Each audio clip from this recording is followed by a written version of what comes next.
Well, today is Blackout Tuesday, a day for consumers to support Black-owned businesses. And for more on this, we're joined by Tristan Walker. He's the founder and CEO of Walker and Company Brands. Tristan, it's great to have you with us today. Is raising Black voices in businesses most effective with our wallets? I think it's critical. The Black consumer spends roughly or has $1.2 trillion in purchasing power. The Black consumer is the most culturally influential demographic group on the planet. The Black consumer over-indexes in spend in various categories, particularly consumer categories. I think it should be a business imperative for folks to focus on this consumer as thoughtfully as companies like Walker and Company have. Okay, so talk to us more about your company and how you're focusing on the consumer. Yeah, so at Walker and Company, our express aim is to make health and beauty simple for people of color. So we're building a family of brands that solve really acute problems that this consumer group has had and that large conglomerates have not done to serve this consumer in so long. Our first brand is a brand called Bevel, and Bevel aims to be the #1 trusted, personal care brand delivering solutions for Black men in the United States. We felt that our consumers needed products that work with a design experience that doesn't make us feel like a second-class citizen. Bevel really, what I like to think of is really a cultural institution celebrating the beauty of this community, culture, and respect for the purchasing power that it has. In terms of your message today, Tristan, what are you getting out there to potential customers, people who do want to support Black-owned businesses like yours? Yeah, so I think, let's keep the main thing the main thing. Consumers want brands that they can support authentically. When I think about Walker and Company and really the appeal that consumers have had for our brand, first, I'm a Black man solving problems for Black men, right? So the believability of what we're trying to deliver, from products with efficacy to design story that matters to user experience that I've experienced myself, is critical.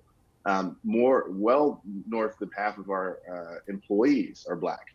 The overwhelming majority of our employees are people of color. We represent the diversity of the audience that we serve, which means that we are actually solving our own problems, which means we're solving theirs. So for brands that are appealing to this consumer, authenticity really matters. And I think we've been able to accomplish that in spades in a way that's truly respectful. And Tristan, congratulations to you, because just within the past month, you were appointed to the board of Shake Shack. What has it been like joining that board, and what are you trying to bring to Shake Shack? Yeah, Shake Shack is a wonderful brand. I've kind of gone on the record recently to say, everything that I do, whether it be, my for-profit work, not-for-profit work, really centers around 3 themes that I believe matter critically for all businesses moving forward. First, a respect for the demographic shift happening in this country and the cultural influence of kind of folks of color. Secondly, the respect for technology, right, and its true impact on business overall. And third, brands as a force for good, right? Consumers want brands that stand for something. And Shake Shack, Walker and Company, Procter & Gamble, where I am now, all do just that. And I'm very, very proud to be a supporter of Shake Shack in that regard. Shake Shack recognizes the importance of diversity in positions of leadership and also on the board. And I am just here to at least help, continue to promulgate that message because it's a very important one that I think all businesses should really respect. What do you think are the biggest questions, right? The biggest action items that businesses need to take to better address racial injustices in America and work toward a more diverse business? Yeah, I think it's simpler than most folks let on. First, folks need to acknowledge the fact that there is trauma, acknowledge the fact that there are things like implicit bias, and acknowledge the fact that when all this stuff gets considered, if you have more diversity kind of in your companies, it leads to potentially better outcomes for your business and happier employees, et cetera. Secondly, this idea of really modeling the way and standing for something, picking a side, right? Not only kind of your point of view and being anti-racist, right? But also really celebrating diversity internally and kind of breaking down the barriers that are created by things like implicit and explicit bias. to allow people to attain positions of leadership at your company, on boards, et cetera. And then finally, just action.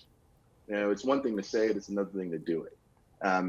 We have overwhelming majority of people of color at our company in positions of leadership. I have a significant majority of Black women in positions of leadership because we did it and we set a goal to do it.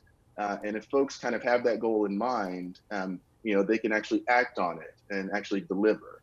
Acknowledgement, modeling, and action are three steps that we've leveraged that have been pretty effective for us. All right, Tristan, you're going to have to join us again soon. Great to get your insight there. That's Tristan Walker. He's the founder and CEO of Walker & Company Brands.